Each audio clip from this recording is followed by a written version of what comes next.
Est-ce que c'est la fin de N8N? J'arrive pas à rester sérieux.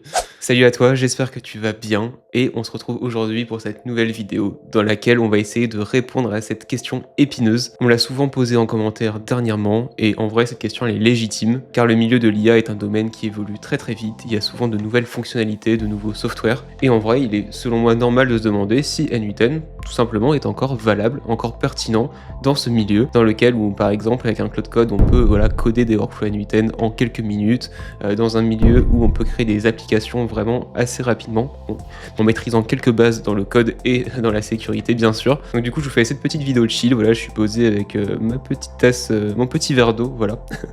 Et je vais essayer de répondre à cette question de par mon expérience dans le métier. Donc si vous ne me connaissez pas encore, je suis Julien, je suis RevOps depuis plus de 3 ans et j'ai travaillé notamment pour certaines scale-up françaises et mon but était d'automatiser leurs process, soit les process commerciaux, marketing, financiers. Et voilà, j'avais envie de vous partager mes connaissances sur cette chaîne concernant le no-code, l'automatisation, afin que vous puissiez justement automatiser votre business. Donc dans cette vidéo, on va voir ensemble ce qui se passe vraiment dans le milieu, pourquoi ça se produit, et toi ce que tu dois savoir si tu veux te lancer dans le domaine de l'automatisation dans les prochains mois.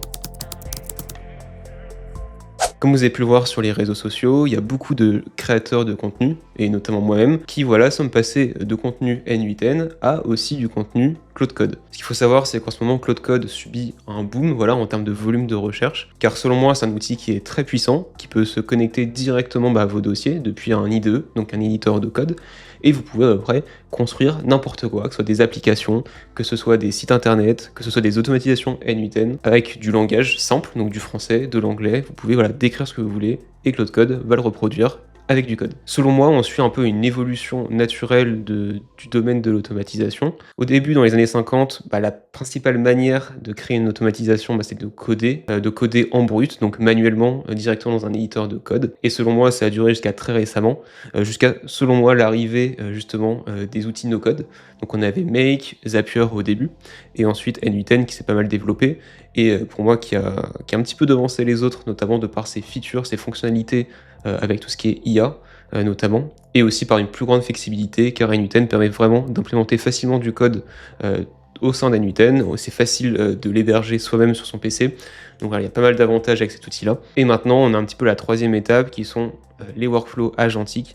Donc ce sont tous les process d'automatisation en passant par un agent, donc par exemple Cloud Code, pour lequel on va juste discuter avec lui, et ce dernier va transformer notre prompt en code, en automatisation, en process. Et selon moi, on est au début de cette ère, car Claude fait encore pas mal d'erreurs, et donc il faut quand même avoir des connaissances techniques derrière pour pouvoir monitorer ce qu'il fait, corriger les potentiels bugs. Mais je pense que dans un futur qui est très proche, ces outils-là vont devenir vraiment très bons, et ils vont commettre peu d'erreurs, et ce qui va permettre au plus grand nombre de pouvoir coder des applications qui seront, pour le coup, sécurisées, bien construites, mais ce qui n'est pas encore 100% le cas.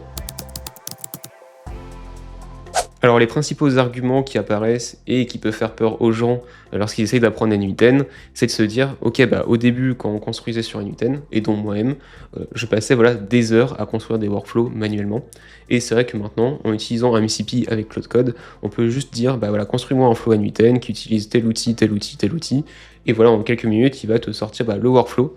Alors oui, certes, il y a encore pas mal de choses à corriger après, mais voilà, on gagne peut-être 80% du temps sur un workflow, donc au lieu d'y passer 2 heures, on y passe peut-être 30 minutes. Et donc je comprends l'inquiétude des gens qui se disent pourquoi apprendre N8N si au final Cloud Code me fait un workflow, etc. Voilà, j'en comprends pas l'intérêt, autant passer par Cloud Code directement, il va me créer une application, il va me créer un bundle avec plein de process dedans, et j'ai plus qu'à lancer ça et c'est fini. Pas besoin d'apprendre N8N. Bon alors selon moi, il y a quand même pas mal d'arguments qui sont en faveur d'N8N et qui, pour moi, montrent qu'il a encore de beaux jours devant lui. Tout d'abord, pour l'apprentissage, je trouve que N8N est plus simple d'accès pour apprendre les fondamentaux, en termes d'architecture software notamment, que ce soit pour apprendre les API, que ce soit pour apprendre les webhooks, que ce soit pour apprendre une logique d'automatisation. Donc c'est-à-dire qu'on va commencer le workflow par un trigger, par un webhook, ensuite on va avancer en différentes étapes, passer par un agent IA, ensuite répondre au webhook initial potentiellement, et en fait ça nous permet de construire notre structure de process et de l'avoir plus simplement visuellement. Donc selon moi, si vous voulez vous lancer dans le domaine, c'est pas mal de commencer avec N8N, car vous allez vraiment apprendre pas à pas, et aussi comprendre la logique derrière une automatisation, derrière un process. La question que tu dois te poser, c'est si tu ne sais pas ce que c'est un webhook, si tu ne sais pas ce que c'est une API, comment toi de ton côté tu vas réussir à prompter Claude Code de la bonne manière pour que celui-ci te crée ton process si tu ne sais même pas ce que sont ces fonctionnalités-là. Et le problème du coup, c'est si ça fonctionne, tant mieux. Mais voilà, si ça fonctionne pas, s'il y a un bug, comment tu vas corriger l'erreur dans Claude Code? Bah, tu vas être bloqué potentiellement. Peut-être que tu vas lui dire, bon, bah, Claude, essaye de me trouver l'erreur et voilà, essaye de t'en sortir comme ça. Mais c'est pas la solution que je recommande. Le but, c'est quand même de comprendre les fonctionnalités, les basics, avant de passer à l'étape supérieure. Pour moi, un autre argument aussi qui est en faveur d'N8N, c'est le contrôle. Et l'avantage d'avoir un canevas visuel, c'est que tu vas pouvoir voir ce qui se passe à chacune des étapes et pouvoir contrôler vraiment précisément ce qui s'y passe. Tu peux débugger, comprendre le flux, tu es vraiment en contrôle. Et je peux te dire que quand tu travailles avec les clients, c'est très important de pouvoir leur montrer visuellement ce que tu as construit, qu'est-ce qui se passe à chacune des étapes et comment ces derniers peuvent le débugger aussi parce que ces derniers ne sont pas forcément experts techniquement. Avec ces derniers, tu vas pouvoir garantir le comportement du système et avec un workflow visuel, bah, c'est naturel en fait. Tandis que pour le coup, avec du code généré par Claude, c'est plus dur voilà, de montrer une page de code entière avec voilà, des informations, avec plusieurs centaines de lignes. Voilà, c'est moins évident. Et pareil aussi, si tu débutes dans l'automatisation, en termes de déploiement et de fiabilité, bah, N8N c'est beaucoup plus simple, car ils ont des options d'hébergement matures, des logs d'exécution qui sont clairs, et aussi un comportement qui est prévisible. Et selon moi, Claude Code, qui est quand même très puissant, bah, pour moi ça reste un outil de développement, et pas voilà, un outil d'automatisation en lui-même. Alors peut-être que ça le deviendra dans le futur, mais voilà, pour l'instant, c'est vraiment un outil de développement pour moi, un outil pour construire des apps, pour construire des écosystèmes qui sont très complexes, mais voilà, pour répondre à des besoins business simples dans lesquels il faut connecter un outil à un autre, pour moi, c'est overkill.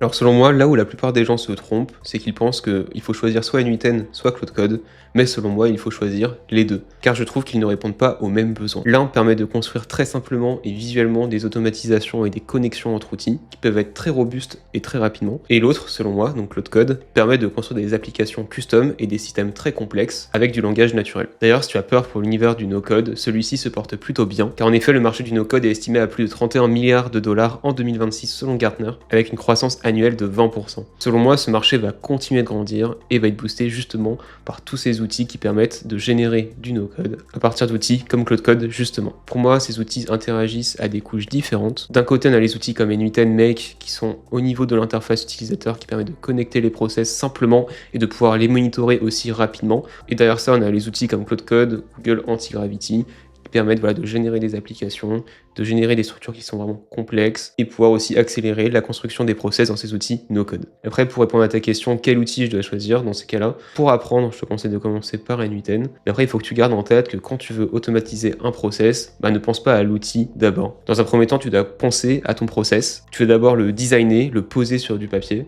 Et ensuite, seulement une fois que tu l'as bien cartographié, tu l'as bien compris, dans ces cas-là, tu peux commencer à choisir un outil qui correspond à ton besoin. Donc la question, c'est pas est-ce que je dois apprendre N8N ou Claude Code? La question est plutôt est-ce que je comprends le problème business que je veux résoudre et quel est l'outil le plus adapté. S'il y a un client par exemple qui me dit je veux automatiser mon onboarding client, et moi dans ces cas-là, la première chose que je fais, c'est que j'ouvre un Canva, donc vous pouvez utiliser Miro ou Musical par exemple, qui sont de très bons outils pour ça. Et dans ce cas, vous posez la question, quelles sont les étapes? Quels sont les outils qui sont impliqués? Quels sont les KPIs à traquer?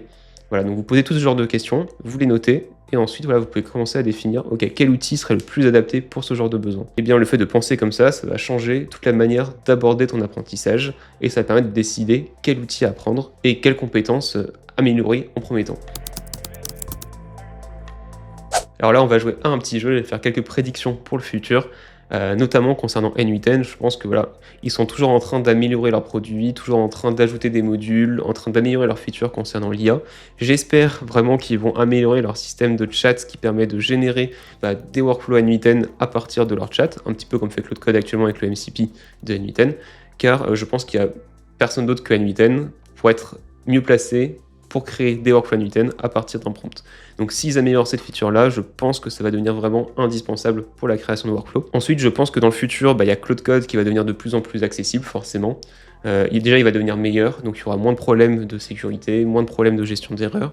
Aussi, je pense qu'ils vont mettre des features en place pour améliorer tout ça. Et je pense qu'ils vont faciliter le fait de pouvoir créer des apps directement, peut-être avec des outils qui sont intégrés avec Claude Code. Et je pense notamment que ces outils, donc no-code comme N8N, comme Make et Claude Code, qui permettent de développer justement, de générer du code, vont travailler en symbiose pour pouvoir utiliser les forces de ces deux types d'outils. Et enfin, comme je pense que tous ces outils vont s'améliorer et vont se simplifier pour un usage plus grand public, je pense que le facteur de différenciation se fera au niveau de la compréhension business, car tout le monde pourra construire des workflows, mais par contre, est-ce que tout le monde pourra construire des workflows de la bonne manière? Et c'est à cet endroit précisément qu'il faudra se différencier. Donc, selon moi, si tu veux te mettre à l'automatisation dès maintenant, commence par N8N, commence par apprendre les bases, donc Webhook, API, comment structurer une logique d'automatisation. Donc, prends ton temps, commence étape par étape, et ensuite, si tu passes sur des projets plus complexes, tu peux commencer à ajouter du Cloud Code avec le MCP de N8N par exemple. Mais commence par des applications simples, parce que tu ne sauras pas forcément structurer un système complexe. C'est pas pour rien qu'il y a des développeurs qui font ça depuis des années. Et enfin, focus-toi vraiment sur l'aspect compréhension du besoin et comment décomposer un process pour le retranscrire en automatisation. Donc selon moi, N8N n'est absolument pas mort, c'est juste la façon dont on apprend et la façon dont on va utiliser cet outil no-code qui va évoluer. Construire un workflow ne sera plus désormais une technique particulière, ce sera juste une compétence normale, comme actuellement là je discute en français, voilà, c'est une compétence normale. Pour moi, il y a un shift des compétences qui va se passer dans le futur. En tous les cas, je trouve qu'on vit quand même une époque qui est à la fois passionnante et effrayante aussi, bon, faut pas se le cacher, l'inconnu fait peur. Mais voilà, on n'a jamais eu autant d'outils puissants à notre disposition, je pense qu'on peut faire à peu près tout ce qu'on veut avec un petit PC, voilà, juste à côté de nous. Donc voilà, si vous voulez vous lancer, allez-y. Je pense qu'il est intéressant de se mettre à l'automatisation parce que si on veut rester concurrentiel dans son business par rapport à d'autres qui vont automatiser, il faut le faire aussi soi-même. Et en tous les cas, moi je serai là pour vous aider. N'hésitez pas à me poser des questions en commentaire, ça me fait super plaisir. Donc si tu veux apprendre à utiliser N8N, mais aussi voilà, tous les autres outils qui vont sortir potentiellement dans le futur, n'hésite pas à follow la chaîne, ça fait plaisir. Et n'hésite pas à me dire en commentaire si cette vidéo t'a permis d'y voir plus clair. Et moi sur ce, je te dis à la prochaine pour un nouveau tuto. Allez, à plus.